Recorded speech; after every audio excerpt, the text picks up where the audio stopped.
Hey everyone, Ekman here with another video, and today we have a top 32 breakdown for the PPG Knoxville regionals that happened this past weekend. It was OP04, it was over 600 players, and we've got this top 32 here today. And real quick before we get started, I'm hosting a tournament on my Twitch right now, like as this video comes out on my Twitch, like so I'm live like literally right now as of this video coming out. So make sure to check it out. It should be another OP04 tournament with a case bounty, and should be really fun with Zulus. So make sure to check it out. And I'm also doing one of my own tournaments as well, like literally a week from this video dropping, with OP04. It's going to be like a triple box tournament online. Make sure to check it out, and it should be a really, really good time. So, but jumping into this breakdown here, we do have this top 32 breakdown of 12 Newgates, 6 Laws, 3 Rebeccas, 3 Katakuris, 3 Crocodiles, the blue one, and then also 2 Doffys, the new grape one, Zoro, which ended up winning the event, and then Luffy, the Star Deck 8 won the black one, and also 1 copy of Queen as well. So if I was being optimistic with this one, I'd say that this is like day 0, almost like day 1 of the set coming out. So I do think that there's a lot of people who, instead of using something new and trying to scramble for the cards and getting the list that they're really comfortable with, they end up just running a little bit of the stuff that they know, such as like Newgate, Law, and potentially like Katakuri. But I also think that if I'm being pessimistic, these decks are still very, very good in this format, and I don't think they're going anywhere organically anytime soon. So make sure to know these matchups. They're going to be around, I think, for a little bit, and we're going to check that out. And also, if you guys want to check out these the VODs, they should be on the PPG Twitch channel as well, and should be re-uploaded to their YouTube soon. And if you got any of these deck lists, I spent all of last night putting them into onepiececard.dev, so they're all on my website, which is linked in the description. And if you guys want what was it? If I did do it like very quickly, so if there's any mistakes, please let me know. They should be pretty accurate. They were 32 lists that I had to go through, but that is there. So let's jump into the top placing list for each one of these. Starting off with their first place list, we do have Anthony with Zoro. We only had one Zoro in the top 32, but it ended up being the technical underdog going into this this top cut. So end up winning with this list here, and there's the only new card that we see is the Table Manor Kick Course, being able to use this to just a red event, which is great for a lot of your synergy with like Buggy, but also your Marcos as well, keeping it around. But unlike these other events, like this one's never like super dead in hand either, since it costs 0. You do have to do like a discard 1 force effect, but like let's say like if you have like an extra copy like Fire Fist or like Jet Pistol, when you use it, like it just converts that into like a 1k or 2k counter, depending, since it's a 3k by itself. So I think that's helpful. I think that does like warrant a spot or 2 in the list as well. But like in general, this is just kind of what we've been seeing for Zoro for the last couple weeks as well. A little bit more low to the ground. No cards with Rush in this build too, so no Rush Zoro and no Rush Luffy, which is a little bit interesting in my mind. But it is the Whitebeard Pirates version of it. No copies of Nami, but we do have 4 Izos, and then on kind of the top end we have our Marcos. We also have the Marshall D Teach, which is more of a tech option. I don't think this has been as popular leading up to OP04, but the fact that this is kind of like just always a tech card, and a lot of people don't know necessarily if it's good or not. They played like 1 or 2 copies, but being able to be a 6k body, being able to be searchable, being able to reuse, like let's say like a Machino that you played earlier or something like that, technically like you have to bump up the Machino, but being able to like get a card draw, get some cycle if you really need something, and just be kind of hard to remove, is in a weird spot for it. But we also have cards like the Vista, which gets some removal, also searchable as a Whitebeard, and Blamonko, which I do like this at 2 copies in copies of Zoro nowadays. It's just like really good for trading up into things. It's very easy to make this a 5k, and it can trade up into like harder to remove cards really easily just by its, and it's a Whitebeard pirate too. So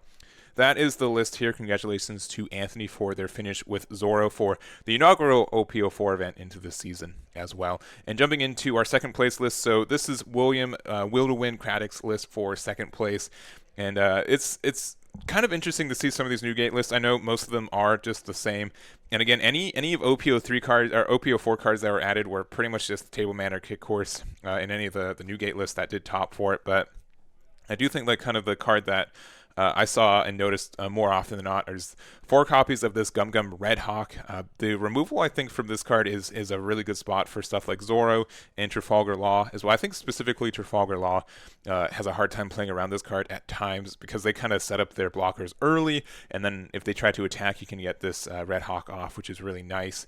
The fact that you really don't mind leaving 2 Dawn open for this as Newgate after like turn 3, because you play usually like your big bodies, and like you don't really need to invest any Dawn underneath them to be able to pressure your opponent a lot of times. So I think that's very good for you. Otherwise, like you'll see that there are like a lot of varieties between like straw beard versions, white beard versions, and kind of hybrid versions between the two of them.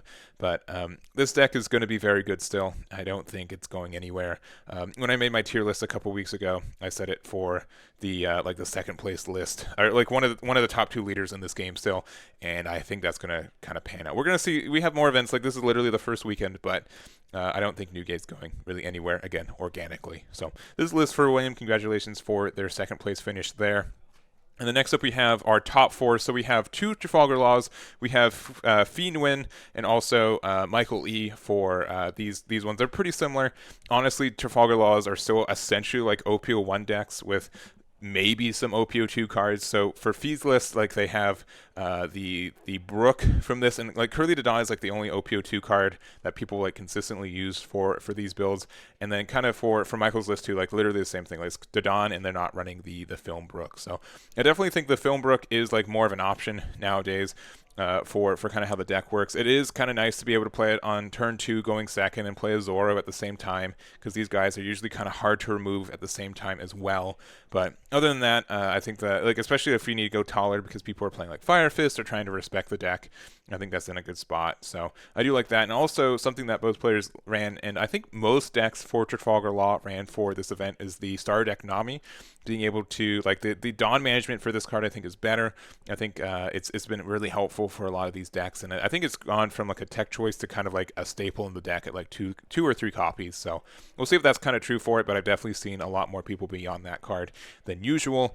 Other than that, it's kind of what we've been seeing for like the last 6 months or so. I've got less and less insights for this list as we see it more often. So I think the last card to talk about, and we're gonna, like, this Monkey D. Luffy is in a really good spot, I think, in this specific format. There's a lot more blockers than usual, and a lot of people kind of rely on them to kind of buy them in the extra turn. So having just the potential to run this card and see it and get that, bypassing of blockers, I think is really strong for this one. So 2 in Law makes sense. In Whitebeard, I've been running it at 3 copies.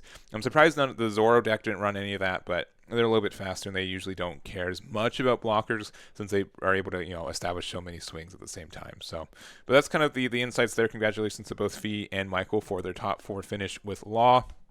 Next up, we do have our top 8. So this is Greyson, Shartzer with their Crocodile, and maybe I've been like a little bit harsh on how good Crocodile is in this format. We'll have to see in the next couple events as well, but I think a top 8 fantastic in the beginning of the format is very, very strong. So just big shout outs to Greyson for that, and we'll see if maybe, again, if I am a little bit harsh for it, but I do think it's definitely a deck that can top, and that's not been the thing, but I don't know if it's going to win. We'll see if it wins an event or gets like a little bit higher than top 8, but there's a lot of new tools and a lot of good cards for this deck. Specifically, Red Rock is like the card to talk about, right? And so 4 copies of that makes sense. 3,000 Worlds, but also the 10-drop Kaido has been very strong, specifically in Crocodile as well.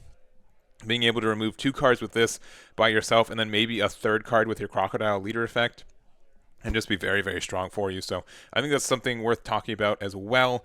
And then the only issue is that, like, if you do the -4 with this, it makes it a little bit tricky to get your additional cards. But even if you just resolve this effect once, sometimes it just wins you the game to get rid of a blocker or a card that you just don't need, like, momentum wise around. So Soga King, I think, has been getting a little bit more popular. 2 or 3 copies in a lot of blue decks makes a good amount of sense. The Pacifista engine with Centomaros and your Pacifistas are great. Missile Sunday, being able to recycle your event cards, and I do like the Dragon Twister Demolition Breath. It does have a pretty good trigger in life, which is stronger than like the Love Mellow, but also the fact that it is potentially able to get rid of a 1 cost, which can be a blocker, which means that, like, if you're going second and like you do nothing on turn 1, they could play like a Nami turn 1 to try attack with something, and you can Demolition Breath it away. So that momentum is really great. The fact that I think this is a good card against Trafalgar Law as well, that you get to mess up with their momentum a lot, and just very strong in general. So that is the list here. Congratulations to Greyson for their top 8 finish. And then we also have Yonas from AZ as well, with their top 8 finish with Katakuri. And I personally know that he could not play his top 8 match because he did have his flight back to catch. So this could potentially have won out. Technically, I don't know. It had some shot for you. So that's something for you there. But I do think like Katakuri is like in a really strong position right now in general. And I obviously have made a video for it, but it's just like a really good spot. So we do have that there, and we do have just so much with a lot of the 10 drop doing well, the 8 drops, Katakuris have been like shooting up in price. Is getting very strong for that potential. There's so many disruptions in life that can happen now. The 4 drop Sanji has been such a great card. The fact that it's been Smoke Family, so your 1 drop can search it. The fact that it's a really good effect in life. Sometimes like I play it out early and then I can like Katakuri to make sure it's the bottom card of my life. And just the fact like your Katakuri leader can like, you will, like, the percent chance that you have either a Brule, a Sanjay, or a Beige in your life is so high now that if you use your leader effect, you see one of them, you put it as your bottom life, that disruption is very strong, very good for you. So I think that's something that a lot of Katakuri players have been able to take advantage for. And like even if you're not playing Charlotte, Lin, being able to essentially set up your life because there are so many potential triggers that can do it is very strong for you. So that's kind of it. I know that it's like Katakuri is more like casino based and everything else, but it's in a really good spot, and we'll have to see if it continues to do well in the next couple of weeks too. So congrats to Yonas, and I hope they got a safe flight home as well. Next up, we do have our top 16. So we do have our single copy of Queen from OP04 in this one, and we're finally kind of breaking into some of the OP04 leaders for this as well. I also do know that the top 32, or the first match in top 32 was against, so that was Chris's list for Queen, but this is Nicholas's for Rebecca. And Nicholas was undefeated going into at the end of Swiss day 1, and we do have Chris's list, which was barely into top 32. This is top 32, so they played each other. They ended up going into time, and Queen was able to get it in time procedures, but very kind of weird matchup to just kind of start that top 32, and a little bit unfortunate for the Rebecca player, I think, as well, for having such a terrible potential matchup for them, and just kind of having to go into time since they're both kind of control heavy. But I think it's kind of understood how Queen works. I think a lot of people are on this, and they think the deck is in a really good spot going into this meta. I would say that it's a deck that you kind of have to figure out how to play around, and once you realize how to do that, it does get a little bit worse, and but there is also just the fact that you have so many cards that trigger in your life. We have Boa Hancock, we have Brule, we have Sanji, we have Beige. That's 16 like blockers are disruption cards outright, so that's such a high number for that. And you heal so much, so you get so many more triggers in your life that happen. So like it's pretty easy for your Queen to have 10 different checks in life because they heal so much, so that's kind of important for them. And then so many blockers, Doffy being able to set up your life by looking at the top card of your life, of your deck, putting it there, and then healing it with Queen. I also think Pound is in a really good spot. Some people aren't on this card and they don't know how they feel about it, but in general I feel like you do better if the game goes longer. So being able to, even if it gives your opponent a life, that removal from this Pound card I think is good enough to kind of warrant that the potential like, oh, healing your opponent kind of effect for you. So I think that's fine. And then top end, Katakuri, Mihawk, and Yamato, pretty understood, I think, from that spot, and getting that, like, these really good chunky 8s and 9s, all of them kind of having removal associated with them. Yamato, if you're able to time it right, getting removal and healing, which is fantastic. And then 3000 Worlds and Red Rock, some of the other best removal in the game too. So congratulations to Chris for the finish there. We're going to have to see if Queen does better in the next couple weeks. I kind of am expecting like 1 or 2 per top 16, and we'll see if they kind of keeps continuing the next couple weeks. All right, and then going into top 32, so we did have 3 Rebeccas in the top 32, and they all kind of lost round 1. So a little unfortunate for the Rebecca players, but it is cool to see it did get a top in the first event, which is really nice. I know a lot of people have been on this list and think it's very strong, and I think that is true for it. You just have to be kind of worried, and it definitely is, I think, something that loses to some matchups, and also like time procedure is literally what happened in top 32 for this one. But this is Nicholas's list. I would say the package for Dressrosa and Rebecca is pretty standard. Like, most of these cards are 4-ofs. Some of the choices are like how many blockers you really need, what 2Ks you want outside of archetype. So Tashigi was chosen for this one, and then kind of like your event ratio. So 3000 Worlds and Truno, I think, are great removals, especially paired up with Orlumbus, being able to use this to give minus cost of something. So like 3000 Worlds can literally get rid of anything. Colosseum, I think 2 or 3 copies of this is usually where people are at, since it's very searchable off of not only your Rebecca effect, but also like your leader Rebecca effect, and you really only need to establish one. So that's another really good spot. And I did see some of the other topping lists. They ran like the 10-drop Kuzan. So if you want to be like more control-y, you can. But the 7-drop Luffy, I think, is in a really good spot for this deck. Being able to just have like a pretty good win condition. And if you're playing against something like really control-heavy, like the fact that you get to recycle this and you can technically play more than 4 of these in your deck because you keep putting 7 to the bottom and you get to draw it again, it's just really great. So like Rebecca will never like truly run out of resources as long as they keep, sequencing thing right and doing well. And I think that's very strong for the deck. So, and Luffy, and then also like obviously the Gum Gum King Kong gun, being able to get 6k double, even it's like literally on any of your Dressrosa cards. So it could be even like Leo can be an 8k double if you need to. And I think that's obviously with being able to restand with Luffy is better, but there it is. So we'll see if Rebecca's able to continue to be relevant in this meta. I think it will be. I think it has some unfortunate matchups at time, but that's kind of how that is. So congratulations to Nicholas for their top 32. And also, we did have 2 Doffys in the top 32, and both of them did lose round 1 of Top Cut as well. But this is Tyler's list for the build as well. Both of them were film, and I don't think that's too surprising. It's something that's been very popular for the archetype, the leader, and everything else. So being able to do that, I think, is great. The resources you're able to get from it is strong. Nami being able to draw cards, our guilds being able to draw cards too, and like the 7-drop Luffy being able to play like having a 7k blocker is not only strong, but this is searchable. The fact that it's able to play a Nami or an Uta or even a Bins, I think, is great. And the strength is there too. So some additional cards for just having a Doffy leader. We have Sugar being able to just be really obnoxious and get that free rest off the on play effect is great. And then 10-drop Doffy if your opponent's playing something like we saw, I think even on stream this weekend, where if your opponent's only attacking with 3 things, including their leader, you can just play this, buy another turn, and it's very hard for your opponent to kind of interact with that. So you do have to kind of have the setup beforehand to start punching with your bigger cards, but if you're able to do that, it's in a good spot. And that 2 Dawn you get back every turn with your Doffy is invaluable. So we are running 12 event cards with Punk Gibson, Thunder Bagua, and Spiderweb, all at 4 copies. The disruption from Punk Gibson is great. Thunder Bagua just being a de facto OK card and helps you get Dawn back after using like your Uta effect or your Guild effect is great. And then also the Spiderweb being able to get like a double block with Luffy, they attack into your face, Spiderweb, restand your Luffy, and then you get like another block.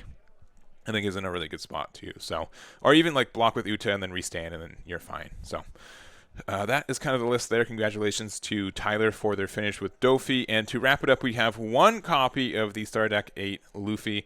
And whenever I see the Star Deck Luffy, I always think it's the red one. But this one's been kind of sneaking up in plays and toppings in the last couple weeks as well. No new cards for this build, but I think it is still in a really good spot. It has a lot of good removal in like just generally how black works, and being able to get that extra Dawn I think is great. So I think you can have some good matchups against like Whitebeard where you can always be like 6k leader as long as you like pop something first, and then you get to use Luffy's effect to get the Dawn that you use to pop something and get that effect there, which is nice.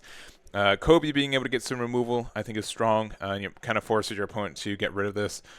We are running the CP9 package with Kaku, which we don't have a lot of the CP9 cards, but we can get a lot into our trash with like Jabra, Fukuro, our Khalifa, which is CP9, and also I do like 6 King Pistol. It is a CP9, but also can discard itself, and then another card that's stuck in your hand, and then it can get recycled with Kaku, which is really nice. So I think that's strong for you. And then we're also running a little bit of the cheese, which means like the Shanks and Kuzan. If you played Kuzan the turn before and then play Shanks, you can really pop everything that's 6 cost or less, and then you get a Dawn for each one of them. So a little bit cheesy, but very strong if you're able to pull it off.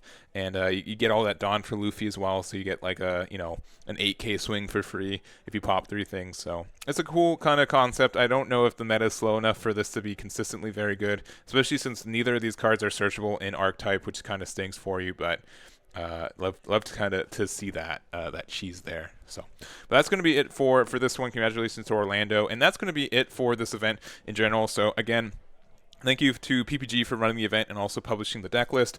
If you guys want to see more matches, they're literally going to be on my Twitch like right now, so make sure to check that out. And I really do appreciate all the support and everything else. And make sure to check out the website if you want these too. So that's going to be it for me. Thank you guys so much for watching, and I'll catch you all next time.